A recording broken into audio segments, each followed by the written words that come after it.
Chicago's Morning Answer continues next on AM 560, The Answer. Now, from the Signature Bank Studios, this is Chicago's Morning Answer with Dan Proft and Amy Jacobson on AM 560, The Answer.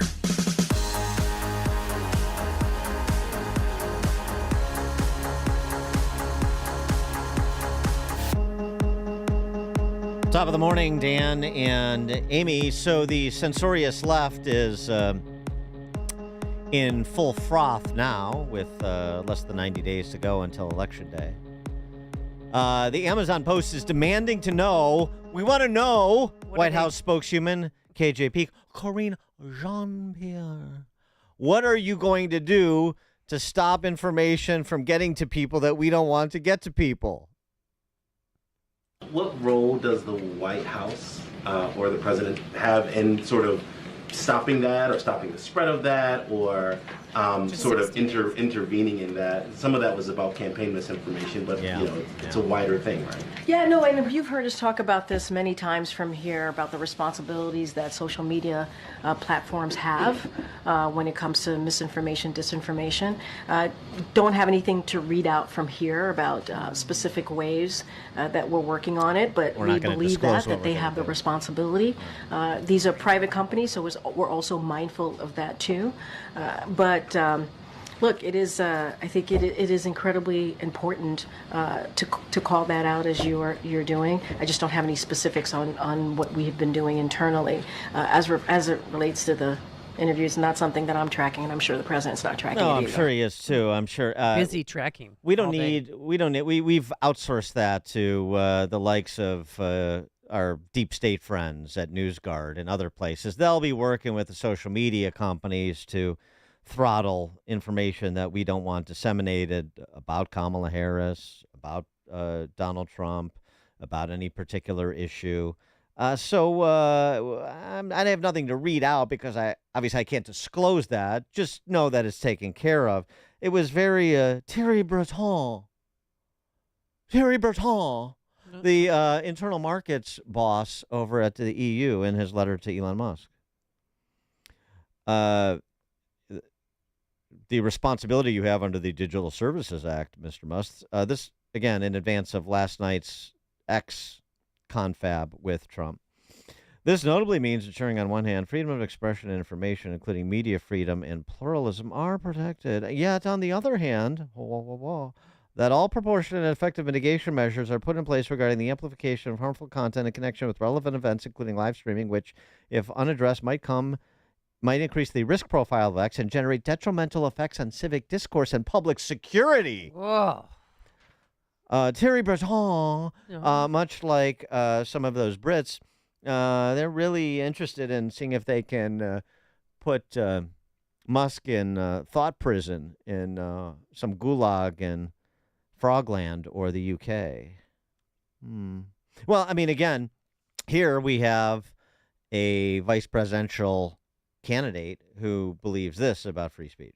I think we need to push back on this. There's no guarantee to free speech on misinformation or hate speech, and especially around our democracy. Exactly. Oh, yeah. If Tim Walz, like Thierry Breton, like that Amazon Post reporter, if they feel like some information is out there that may pose a threat to our democracy, well, then First Amendment rights be damned.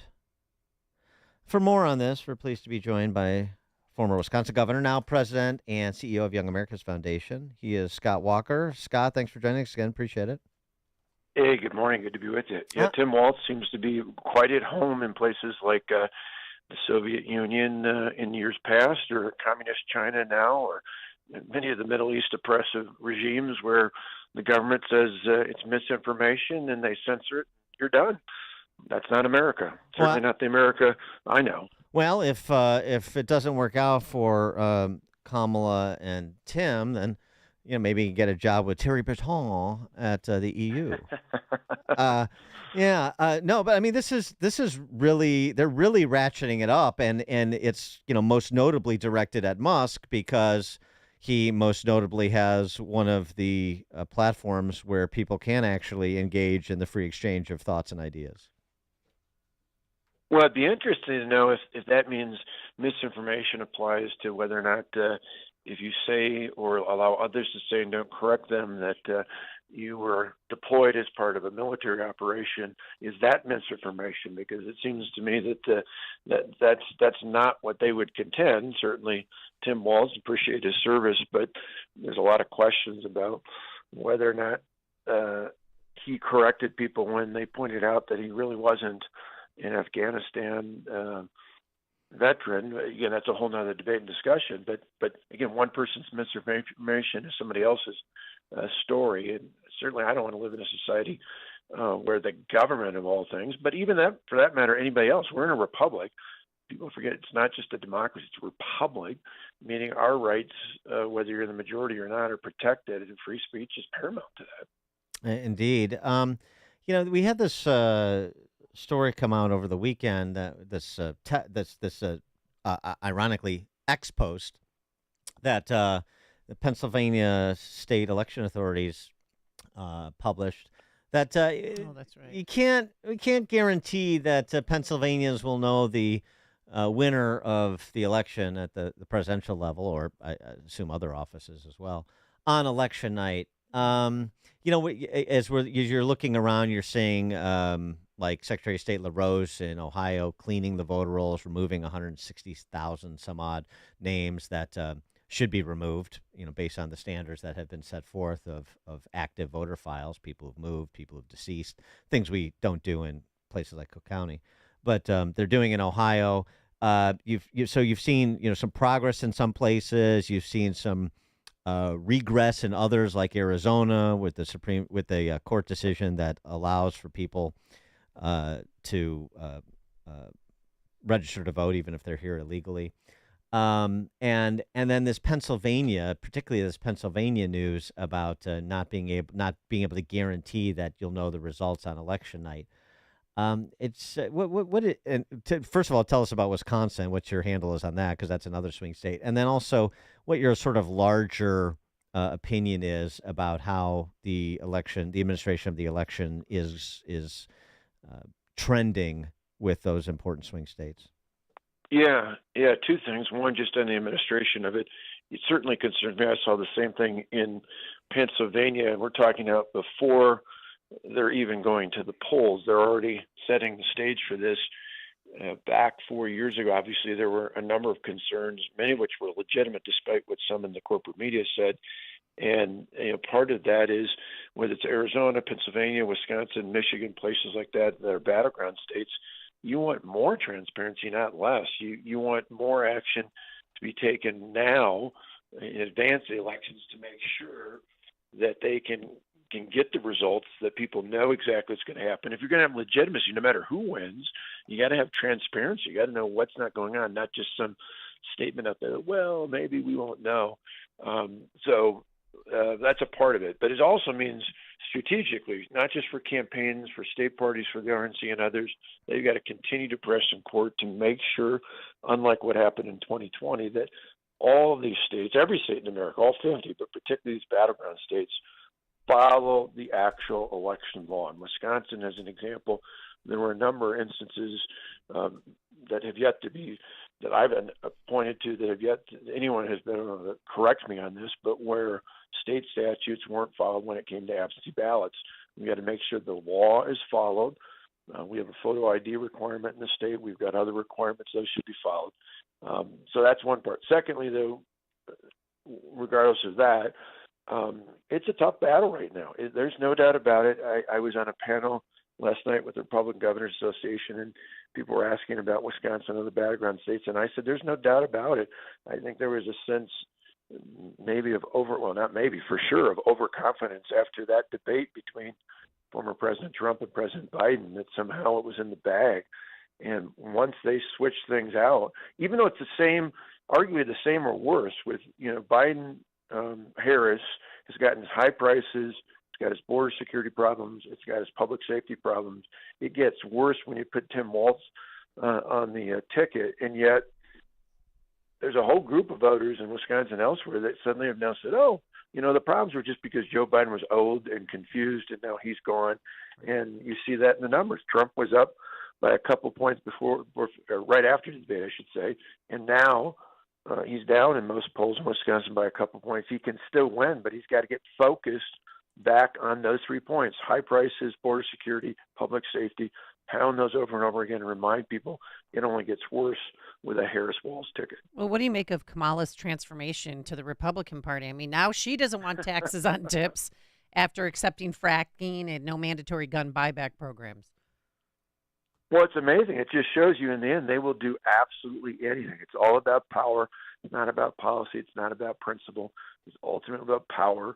And she'll flip-flop and then get in office and do all sorts of other wild and crazy things. I mean, the most egregious to me is not even just that, but when she goes around and says, on day one, I'm going to lower prices. You're in office. Do it now.